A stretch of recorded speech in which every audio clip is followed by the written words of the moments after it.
हर हर महादेव। नमस्ते। मैं आप सभी का स्वागत करती हूँ मेरे पहले व्लॉग में, वो भी इस पावन दिन पे जो कि आज महाशिवरात्रि है। मेरे दिन की शुरुआत मैंने सुबह 4 बजे उठकर अपने रियाज़ के लिए गले के गरारे से शुरू की है। क्योंकि गले का गरारा करना इसलिए ज़रूरी है क्योंकि आपका गला अगर रात भर में खराश आई है तो वो खुल जाता है। गले में जो कंपन है, जो भी हिचकिचाहट है, वो सब ठीक हो जाती है। अगर आप सिंगर बनना चाहते हैं या गायकी में इंटरेस्ट रखते हैं तो ये पहली चीज़ हमेशा आपको एक आदत बना के रखनी है कि आप सुबह सुबह उठकर हल्का सा गर्म पानी, थोड़ा सा नमक मिला के उसको गरारे कीजिए। अब गरारे हो जाने के बाद अभी आपको गले को हाइड्रेट भी करना है क्योंकि खराश चली गई है। तो अभी गले को हाइड्रेशन की ज़रूरत है क्योंकि अभी आप 1-1.5 घंटा बैठ के उसके साथ बहुत मेहनत करने वाले हो, उसकी बहुत खिंचाई करने वाले हो। तो मैंने अभी यहाँ पे एक पूरी बॉटल पानी ली है जिसको मैं धीरे धीरे आराम से पी रही हूँ। ऐसे पानी पीने का फ़ायदा ये भी है कि आपका बॉडी डिहाइड्रेशन से बचता है। बॉडी को आप पूरे दिन की मेहनत करने के लिए तैयार कर रहे हैं और डिटॉक्सिफिकेशन का भी एक तरीका है, बिकॉज़ आप ओवरलोड कर रहे हो अपने आप को पानी पी के, तो कभी कभी आपको उल्टी हो जाती है, तो आपके पेट में जो भी एसिडिक चीज़ें हैं वो सब बाहर आ जाती है थ्रू वॉमिटिंग।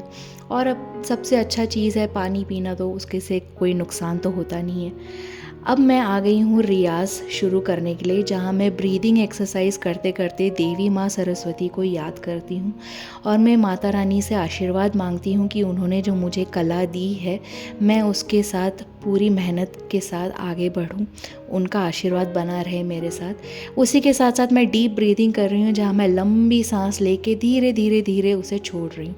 ऐसे मैं 5-10 बार करती हूँ और साथ ही साथ मनी मन देवी माँ को याद करते हुए मैं अपने मन को शांत कर रही हूँ और मेंटली प्रिपेयर हो रही हूँ। अब मैंने सबसे पहले सा का रियाज़ करना है। सा का रियाज़ इसलिए करना है पहले क्योंकि संगीत का सबसे रूट स्वर सा है। सा के बेसिस पे ही आप बाकी स्वरों के साथ जस्टिफिकेशन कर सकते हैं। जब तक आपका सा सही नहीं लगेगा आप आगे के स्वरों को नहीं लगा सकते हैं। तो मैं यहाँ पे कम से कम 5 से 10 बार सा लगाने की कोशिश लगा रही हूँ और मैंने साथ में तानपुरा लगाया है। तानपुरा के ऊपर मैं सा पकड़ के सा का रियाज़ कर रही हूँ। सा हो जाने के बाद आपका दूसरा स्टेप है कि आप सा को हा में गाइए। हा इसलिए कर रहे हैं क्योंकि आपके पेट से गाने की जो आदत होती है वो पूरी इस रियाज में यूज़ होती है। आपको ज़्यादा ब्रेथ कंट्रोल का बेनिफिट मिलता है। हाकार हो जाने के बाद आप आते हैं आकार में। आप सा को ही आ के स्वरूप में गा रहे हैं। आकार का फ़ायदा ये है कि अगर कभी कोई ऐसा गाना होता है जिसको आप शब्दों से नहीं पर आकार के साथ गा रहे हैं तो यहाँ पे उसकी प्रैक्टिस हो जाती है। आपका गला खुलता है, आपका चेस्ट ओपन होता है, बिकॉज़ आपने ब्रीदिंग एक्सरसाइज की है, इसलिए आप लंबी सांस में लंबे समय तक सुर को अपने आकार में गा सकते हैं।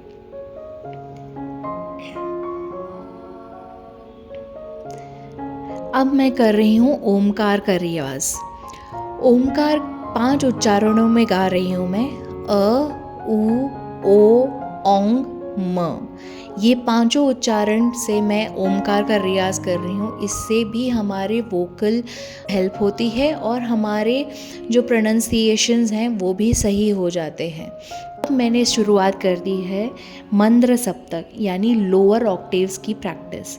लोअर ऑक्टेव्स वो होते हैं स्वर जो अपनी जगह से नीचे होते हैं, यानी आप एकदम बेस स्वर निकाल रहे, एकदम लोअर साउंड में।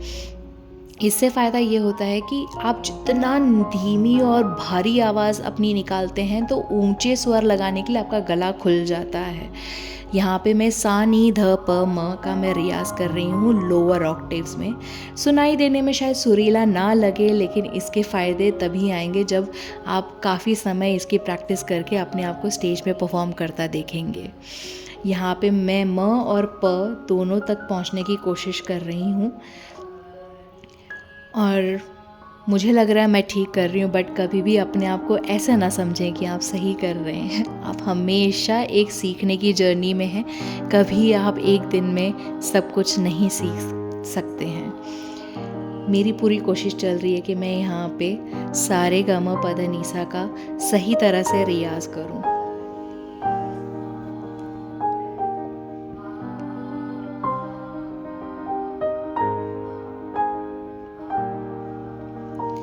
अब इसके बाद मैं सारे ग म प ध नि सा का रियाज़ करूँगी, जो कि मैं 4 लय में गाने वाली हूँ। 1 पट, 2 पट, 4 पट और 8 पट। अभी ये एक सीढ़ियाँ हैं गाने की कि आप पहले सबसे धीमी स्पीड में गाते हैं, फिर उसकी थोड़ी सी 1 बीट से स्पीड बढ़ाते हैं, फिर आप 4 बीट से स्पीड बढ़ाते हैं और फिर 8 बीट से स्पीड बढ़ाते हैं। आप देख सकते हैं मैं हाथों से ताल देने की कोशिश कर रही हूँ। एक ताल पे एक स्वर गा रही हूँ, वो 1 पट है। जब मैं एक ताल पे 2 स्वर गाऊंगी वो 2 पट है। जब मैं एक ताल पे 4 स्वर गाऊंगी वो चौपट है। जब मैं एक ताल पे 8 स्वर गाऊंगी तो वो 8 पट है।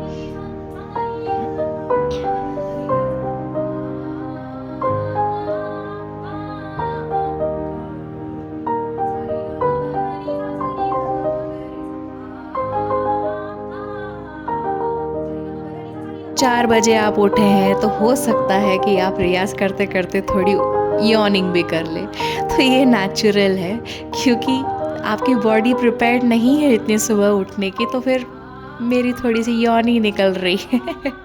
तो ये होता है, इसमें कोई बुराई नहीं है। ये वीडियो थोड़ी सी स्पीड में चल रहा है, इसलिए आपको लग रहा है कि मेरे आकार में गमक बहुत अच्छी आ गई है, बट एक्चुअल में ऐसा नहीं है, क्योंकि ये स्पीड में चल रहा है वीडियो। मैंने थोड़ा वीडियो की स्पीड बढ़ाई है इसलिए, पर ओरिजिनली मैं जानती हूँ कि मुझे इस आकार में और गमक में बहुत मेहनत करनी है। मेरा सबसे बड़ा चैलेंज हाई पिच नोट्स और गमक ही है। तो मेरा मेन मोटो यही है कि मैं जितना सुंदर गा सकूं और जितना अपने आप को प्रिपेयर कर सकूं कि मैं हर चैलेंजिंग सॉन्ग को अच्छे से परफॉर्म कर सकूं। ये हूँ तानों के रियाज। ताना इसे कहते हैं जहाँ आप स्वरों को एक बहुत ही स्पीड में गाते हैं, जिसमें आपका आकार में गमक बैठता है और आपको अपनी ब्रेथ कंट्रोल पे भी हेल्प मिलता है कि आप एक सांस में एक स्लॉट ऑफ स्वर ऐसे गाएं कि आपको एक सांस में उसका अवरोह और आरोह दोनों ही कर लेने हैं और आकार भी करना है। तो इससे आपका ब्रेथ कंट्रोल बहुत अच्छा होता है कि आप एक सांस में आप एक स्लॉट ऑफ स्वर बहुत आराम से गा सकते हैं। तो यहाँ पे मैं कुछ अलग अलग टाइप के तानास की प्रैक्टिस कर रही हूँ, जो मैं मेरे क्लास में मेरी गुरु के द्वारा सीख रही हूँ। तो ये अलग अलग रियाज हैं जो उन्होंने हमें दिए हैं करने के लिए, और मुझे बहुत मेहनत की ज़रूरत है। मैं जानती हूँ कि मैं अभी कहीं पे भी नहीं हूँ। रियाज है जहाँ आप एक स्वर को 4 बार गा रहे हैं। ये आपके स्टेबल नोट्स की प्रैक्टिस है, जहाँ आप एक ही स्वर को 4 टाइम्स बोल रहे हैं। तो एक स्टेबिलिटी के साथ गाना है कि आपके सुर हिल नहीं रहे हैं। अगर मैं सा सा सा सा 4 बार कह रही हूँ तो वो एग्जैक्टली प्रिसाइजली वैसे ही लगने चाहिए, और इसका आकार भी इसीलिए किया जा रहा है अगेन आपकी गमक बन सके और आप आकार में भी उस स्वर को सही तरीके से गा सके। मैं यहाँ पे भी स्पीड बढ़ा रही हूँ इसका, ताकि मैं इसको अलग अलग लय में अलग अलग ताल में गा सकूँ।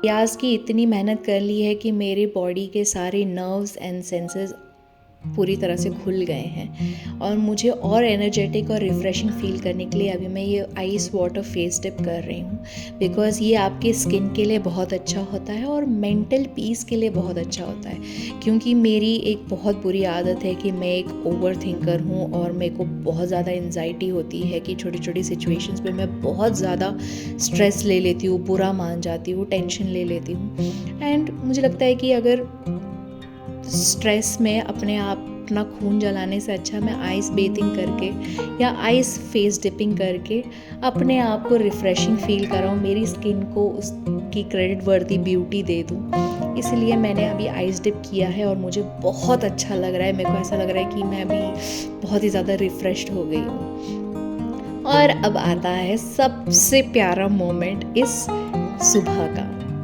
सनराइज़। देख रहे हैं आप कितना प्यारा लग रहा है वो, जहाँ सूरज अपनी रोशनी से अंधकार को पीछे कर रहा है, वहीं चांद छोटी सी झलक में उसकी एक रौनक ही बढ़ा दे रहा है। ये मेरे घर के सामने का व्यू है, सुंदर सा एनवायरनमेंट है, कितना पीसफुल लगता है। सुबह सुबह उठो, एक शांति भरा एनवायरनमेंट देखो, चिड़ियों की आवाज़ सुनो, ठंडी हवा को फील करना, मुझे बहुत अच्छा लग रहा है। अब मैं नहा धो के फ़्रेश हो गई और आज महाशिवरात्रि है, इसलिए मैंने अभी मेरे हस्बैंड के लिए ब्रेकफ़ास्ट बनाना है। अब ब्रेकफ़ास्ट के लिए तो डेफ़िनेटली साबूदाना बनेगा क्योंकि आज व्रत है। मेरे हस्बैंड का जाने का टाइम हो रहा है और मैं अभी हमारा डिस्कशन वही हो रहा है कि जल्दी बन सकता है क्या। अब क्या कर सकते हैं, ये हर हस्बैंड वाइफ का कॉन्वर्सेशन है कि वाइफ कुछ ना कुछ करके बिज़ी हो जाती है और थोड़ा सा ब्रेकफ़ास्ट पे लेट हो जाती है, लेकिन मैं लेट भी नहीं हुई थी, सही टाइम पे सारी चीज़ें हो गई।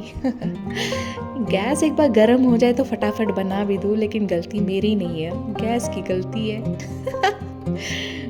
चलिए फटाफट से हमारा साबूदाना तैयार हो जाएगा, मेरे पति को मैं टिफ़िन दे दूँगी और मैं इसी दिन का शुरुआत इसलिए क्योंकि महाशिवरात्रि है, शिव जी मेरे सबसे प्रिय है मेरे दिल के, और उन्हीं के आशीर्वाद से आज ये व्लॉग मैंने बनाया है। एंड उम्मीद करती हूँ कि आप सभी को शिव जी अपना आशीर्वाद दे, आपकी सबकी तमन्नाएं पूरी करें, आप सभी को हर वो चीज़ मिले जिसकी आप मेहनत कर रहे हैं, जिसके लिए आप सैक्रिफाइसेस कर रहे हैं। महाशिवरात्रि के अवसर पे आप सभी को बहुत शुभकामनाएं। प्लीज़ फास्टिंग करिएगा, लेकिन खुद को तकलीफ़ भी मत दीजिएगा, कुछ हेल्दी फ्रूट्स खाइए, जूस पीजिए और शिव जी के साथ आराधना कीजिए। और इसी के साथ मेरा ये व्लॉग अभी ख़त्म होगा और मैं आप सभी का आशीर्वाद मांगती हूँ और आप सभी का साथ मांगती हूँ कि मेरी इस छोटी सी जर्नी में, जहाँ मैं संगीत के द्वारा आगे बढ़ना चाहती हूँ, कुछ बनना चाहती हूँ, आप मुझे सपोर्ट करिए, मुझे गाइड करिए कि मैं और किस तरह से खुद को इम्प्रूव कर सकती हूँ और किस तरह से आगे बढ़ सकती हूँ। इसी के साथ हर हर महादेव, जय महाशिवरात्रि। एंड प्लीज़ मेरे व्लॉग को लाइक कीजिए, इस चैनल को लाइक, शेयर और सब्सक्राइब कीजिए।